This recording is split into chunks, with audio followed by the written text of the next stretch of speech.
Good Morning Business, le grand entretien.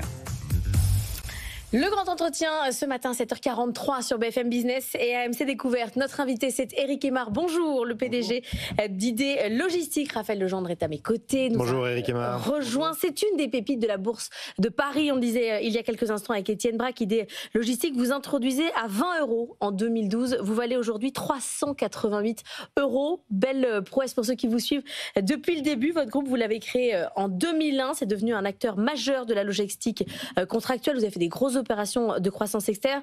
On va en parler. Mais on va parler avec vous aussi de guerre commerciale. Vous avez 16% de votre activité qui provient des États-Unis. Est-ce que ça fait faire des cauchemars quand on a aujourd'hui cette part d'importance de son chiffre d'affaires aux États-Unis, ou est-ce que vous êtes serein ? Alors on est vraiment serein. Alors pour deux raisons. La première, c'est notre spécialisation dans la logistique contractuelle et dans le domaine de la grande consommation. C'est la grande consommation, c'est soit des grands industriels, vous connaissez bien des Danone, des Nestlé, des PepsiCo, ou des e-commerçants, ou des grands distributeurs. Et l'ensemble de ces acteurs, en général, sont très résilients par rapport au grand cycle économique. Ils vont produire. Alors, les bonnes années, il va y avoir 1 ou 2% de volume de plus. Les mauvaises années, peut être à 0. Mais on est quand même sur une logistique de grand volume qui est relativement résiliente. Et en plus, aux États-Unis, on a une excellente équipe. On a montré depuis notre ouverture aux États-Unis en 2019 une très bonne croissance, toujours dans cette même typologie de dossiers. Et aujourd'hui, on ne voit pas de motif de s'inquiéter particulièrement. On a des projets qui tournent, beaucoup de démarrages prévus et qui sont confirmés en 2025 aux États-Unis. Donc non, on n'est pas du tout à ce stade inquiet. Y compris avec un Donald Trump à la tête des États-Unis, avec ses décisions erratiques, ça crée quand même un environnement de business un peu compliqué, non ?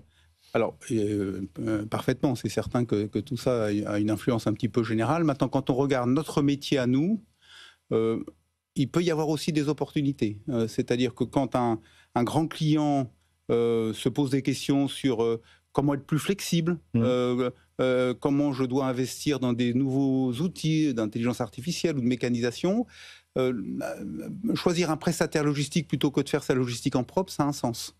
Et d'ailleurs, on a un certain nombre de grands clients qui, dans les 5 dernières années, quand on passe les crises Covid ou un certain nombre, ont vraiment décidé d'aller beaucoup plus vers l'outsourcing, vers notre métier, que de faire les projets en propre.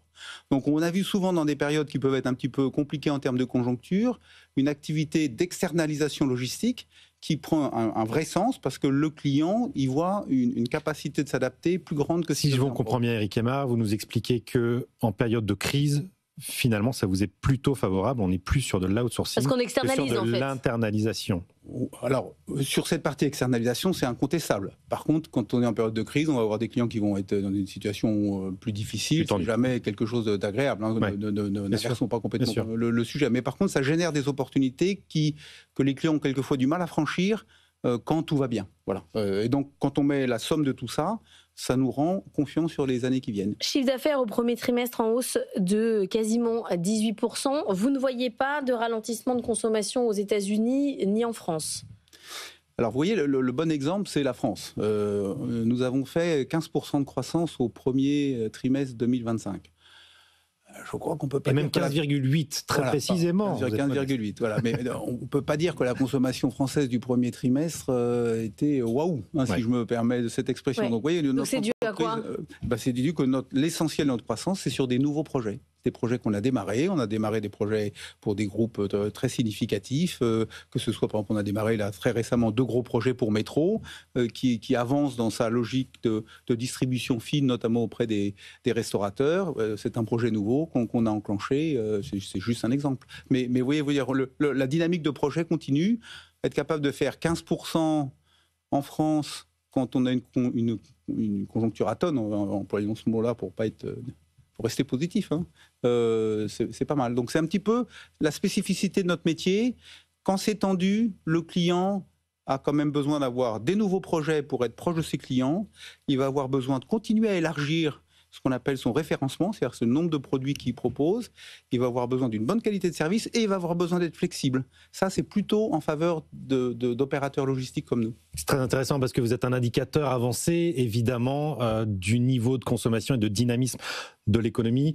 On a vu pour le premier trimestre que ce n'était pas ça, effectivement. Qu'est-ce que vous voyez depuis le mois d'avril en France ?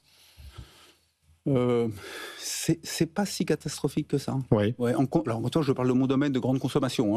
Je ne porte pas. Nous ne sommes pas dans l'automobile, nous ne sommes pas dans l'aéronautique. Donc c'est pas. Dans le domaine de grande consommation, c'est pas si catastrophique que ça. Et quand je vois les résultats que vous publiez souvent, que vous annoncez, vous voyez pas des clients, nos grands clients, les Carrefour, les Danone, ceux qui publient, n'ont pas annoncé des chiffres absolument catastrophiques.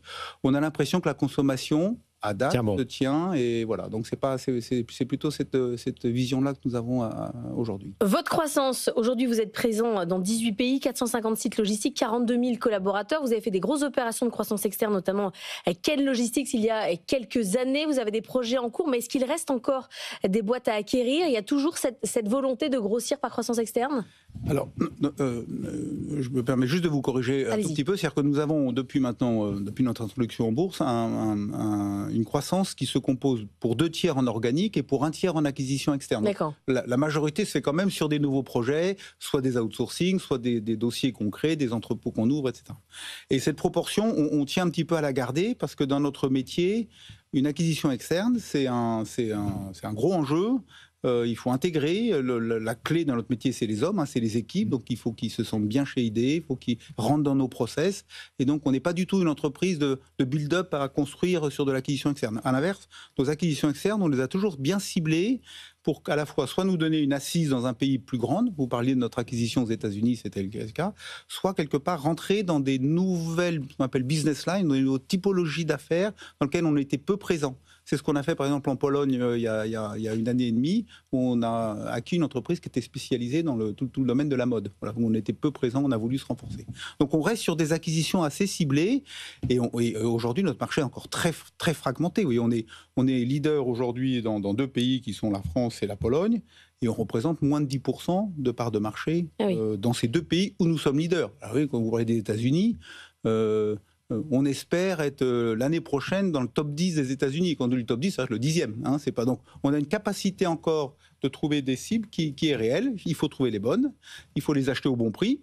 Et ensuite, il faut être capable de les intégrer. Donc, ça reste un peu notre proportion 2 tiers, 1 tiers, qui est celle qu'on trouve la plus intéressante. Et donc, vos marchés prioritaires aujourd'hui, les États-Unis, vous l'avez dit ? Les États-Unis. Alors, on est assez content de notre répartition géographique, alors dans les grandes lignes, qui est à peu près 25% France, 50% Europe hors de France, avec comme gros pays les principaux pays européens, et les États-Unis qui vont faire à peu près 20%. On aimerait bien rester, donc on a encore du potentiel de croissance aux États-Unis, et qui est un beau marché pour nous. En dépit des tensions commerciales, vous continuez à regarder ce marché. Mais la consommation, elle ne va pas disparaître. Encore une fois, certains clients sont peu touchés. Ceux qui le sont en train de réorganiser leur organisation logistique. Donc, ils attendent un prestataire qui est réactif, qui est capable d'innover, qui est flexible. Mais à la fin, il y aura toujours un consommateur. Et donc, notre métier, il est vraiment dans cette logistique domestique. Autant, vous voyez, le commerce international, et notamment toute la partie shipping, va connaître un grand bouleversement. Les perspectives ne sont pas terribles en ce moment. Nous, on est dans la dernière partie de la chaîne. On est vraiment dans le pays. On gère des grands entrepôts et on va distribuer des colis dans vos magasins. Localement, en fait. Donc, vous n'êtes pas victime des allers-retours d'un morceau de frontière à l'autre, en fait. Ne soyons pas complètement... un climat économique, ça reste une problématique pour tout le monde. Personne n'est complètement isolé par rapport à ça. Mais on est vraiment le segment qui est le plus préservé dans la mesure où on est capable d'accompagner nos clients. Et donc, nos gros enjeux et un petit peu les messages qu'on passe en interne aujourd'hui, c'est soyons proches de nos clients, écoutons leurs problématiques. Si une partie des marchandises qui venaient par bateau de Chine demain vient par le Mexique ou le Canada, il faut qu'on soit capable d'organiser tout ça. Voilà, donc soyons prêts. À la fin, il y aura toujours le consommateur. Quelle est la part du e-commerce aujourd'hui dans votre business ? Comment ça a évolué ces dernières années et comment vous voyez la suite ? Alors, ça fait à peu près 25% de notre chiffre d'affaires. Donc, c'est devenu une part très importante. On décline ça dans toutes nos gammes, c'est-à-dire ça peut être bien sûr dans le non-alimentaire, dans le bricolage, ça peut être également dans la partie alimentaire, même si l'alimentaire e-commerce est plus faible. Et ça a été pour notre métier quelque chose de très structurant. C'est-à-dire que quand vous faites de la logistique pour un grand distributeur, vous allez approvisionner ses magasins. Donc, quelque part, vous allez envoyer des palettes. Quand vous faites de la logistique pour un e-commerçant ou pour l'e-commerce de ce même distributeur, parce que maintenant, de plus en plus, l'e-commerce et la grande distribution, ce qu'on appelle des systèmes multiformats, là, vous allez préparer au colis. C'est les colis, c'est beaucoup plus petit. Et donc, ça veut dire, des colis, c'est plus petit, ça veut dire une organisation logistique qui n'a rien à voir. C'est-à-dire que nous faisons le métier que vous faites quand vous êtes dans un magasin en allant prendre vos... Et donc, c'est très transformant pour une entreprise comme C'est-à-dire, c'est très performant, c'est très mécanisé. C'est aussi beaucoup d'effectifs, parce que ça reste encore des métiers de main-d'œuvre. Et donc, c'est devenu des éléments extrêmement lourds en termes de stratégie. Il faut être capable d'accompagner ses clients, il faut être capable de trouver les... par exemple, on investit beaucoup dans la robotisation, c'est devenu aujourd'hui nos grands éléments, tout en gardant cette flexibilité qui est un peu la propre d'un prestataire logistique par rapport à une logistique fait en propre. Donc c'était quelque chose de très structurant et qui continue à être extrêmement dynamique. Le gens d'ici 3 à 5 ans, la fin de l'e-commerce. Pardon ? D'ici 3 à 5 ans, vous serez à quel part ? Eh bien, écoutez, c'est une bonne question parce que tout le monde prenait, en tout cas au niveau européen, l'exemple du Royaume-Uni, en disant le Royaume-Uni, ils atteignent 20-22% d'e-commerce, c'est un peu un maximum, il y a une espèce de plafond de verre, et puis tout ça va se rééquilibrer. Et ben, la vérité, c'est que ça continue à croître. Donc, on ne connaît pas très bien la limite. En tout cas, ce qui est sûr, c'est qu'aujourd'hui, nous, on a la moitié de nos projets qui sont des projets dont l'origine est liée à l'e-commerce, un client qui veut se réorganiser. Et c'était le cas l'année dernière, c'est encore le cas cette année. Donc on sent que la dynamique e-commerce n'est pas du tout terminée. Je reviens sur votre parcours boursier, il nous reste quelques secondes. On entend beaucoup d'entreprises parfois se plaindre qu'à la bourse aujourd'hui, on n'arrive plus à trouver les financements nécessaires, qu'il faut se tourner plutôt vers le private equity. Certains regrettent d'être rentrés en bourse. Vous avez eu un parcours incroyable. Vous avez des investisseurs qui vous suivent depuis le début. Oui, c'est d'ailleurs le côté sympathique de notre histoire. C'est que quand on est rentré en bourse en 2012, on rentrait dans une société qui était très très mid-cap, qui était plutôt small cap que mid-cap. Et on a des investisseurs qui nous ont suivis. Alors, bien sûr, d'autres nous ont rejoints, puisqu'avec la croissance de la capitalisation boursière, il y a d'autres investisseurs qui nous rejoignent, mais on a gardé une forme de fidélité. Et vous voyez, ça me permet de passer un message, c'est que justement, une histoire boursière, c'est souvent aussi une histoire de confiance. C'est-à-dire, quand on voit, on a fait une augmentation de capital l'an dernier pour capable de financer des acquisitions externes qu'on souhaite faire cette année, et on a refait un petit peu le tour de nos actionnaires, et on a eu un actionnaire qui était resté un petit peu avec leur mise de 2012, et donc qui partait de 20 €, qui avait un peu moins de 400 €, donc qui était plutôt content. Et finalement, c'est ça qui fait cette atmosphère de confiance, qui dit, bon, s'il y a des gens qui sont restés là depuis maintenant plus de 10 ans, ça permet d'envisager l'avenir avec une certaine sérénité. Donc nous sommes une entreprise qui avons été satisfaits de la bourse et dont on a utilisé ces outils, notamment encore une fois une augmentation de capital ou un certain nombre d'opérations. Donc on est plutôt des partisans. Comme quoi la bourse, c'est du long terme, quand même. Voilà. Il faut attendre un petit peu. Du long terme, mais oui, quand on fait une opération d'augmentation de capital, on l'a fait sans trop de difficultés. Merci beaucoup, Éric Aymard, d'être venu ce matin dans la matinale de l'économie.